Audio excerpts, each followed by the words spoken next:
ज़्यादातर इंसानों की फितरत, उनका जो स्वभाव है, उनकी जो सोच है, नज़रिया है, दृष्टिकोण है, वो ऐसा बन जाता है कि एक दहशत के साए में वो जीना शुरू कर देते हैं। वो दहशत किसी भी व्यक्ति के लिए अपने मन में बना लेते हैं कि ये व्यक्ति हमारे जीवन से चला गया तो हमारा क्या होगा, या वो हमसे नाराज़ हो गया या गुस्सा हो गया तो उसका गुस्सा, नाराज़गी झेलनी पड़ेगी।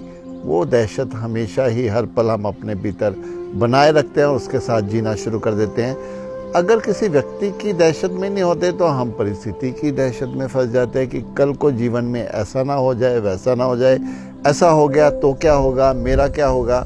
ये परिस्थितियों की दहशत जब हम अपने भीतर लेके चलते हैं। अब अगर जो ना व्यक्तियों की दहशत लेकर चलता है ना परिस्थितियों की, वो कहीं ना कहीं ईश्वर से दहशत भी खा लेता है कि ईश्वर हमसे नाराज़ ना हो जाए, कहीं मेरा बुरा ना कर दे।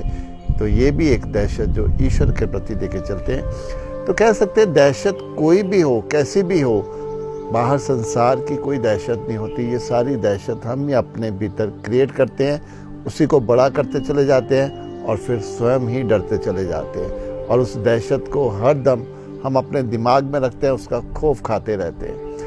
यहाँ मैं कहूँगा कि शुरुआत जो करनी चाहिए हमें पहले ईश्वर से ही करनी चाहिए कि हमें ये समझना पड़ेगा कि जो हमें संभाल रहा है, जिसने हमें जन्म दिया, जो हमारा शुरू से लेके अंत तक हमारे साथ है, वो हमारा बुरा कर ही नहीं सकता। तो पहले तो उससे कोई दहशत खाने की ज़रूरत ही नहीं है। और जब फिर ईश्वर को ही हम बेस लेके चलते हैं कि जो जीवन में हो जाना है, हो सकता है हो जाए, ईश्वर मेरे साथ है तो मुझे किसी चीज़ की चिंता नहीं। कोई व्यक्ति मेरे जीवन से चला जाए कोई फ़र्क नहीं, क्योंकि ईश्वर मेरे साथ है। जब हम ईश्वर को साथ लेके चलते हैं, अध्यात्म को साथ लेके चलते हैं, अपने ध्यान, एकांत, मौन में ईश्वर को हम साक्षी मानकर अपना सब कुछ समर्पित करके चलते हैं, तो फिर हम ईश्वर के साथ जब एक हो जाते हैं तो फिर हम किसी चीज़ की दहशत हमें नहीं आती है।